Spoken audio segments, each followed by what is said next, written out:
Baik, bismillahirrahmanirrahim. Assalamualaikum warahmatullahi taala wabarakatuh. Saya 3018-386 Pegawai Kadet Korporal Muhammad Daniel bin Safi'i. Saya adalah graduan daripada Akademik Terdarat. Saya berkelulusan Ijazah Sarjana Muda Pengajian Bahasa Arab dengan Kepujian.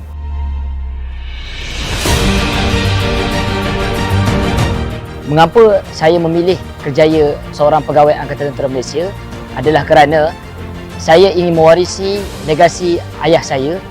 Beliau adalah seorang pangkat LLP dahulu dan saya ingin berkhidmat untuk negara.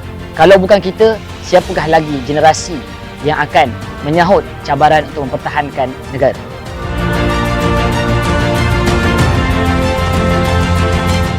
Pesanan untuk mak ayah saya adalah saya ingin mengucapkan ribuan terima kasih kepada mak ayah saya yang sentiasa mendoakan saya selama ini, kerana proses saya untuk menjadi seorang pegawai tentera tidak mudah, kerana saya menunggu hampir 3 tahun untuk mencapai pada tahap sekarang ini. Mereka telah memberikan saya sangat banyak dorongan, sokongan, penat lelah saya. Sekali lagi saya mengucapkan banyak-banyak terima kasih kepada mak ayah saya. Terima kasih mak, terima kasih ayah, kerana kalau tanpa mak dan ayah tak ada saya kat sini lah.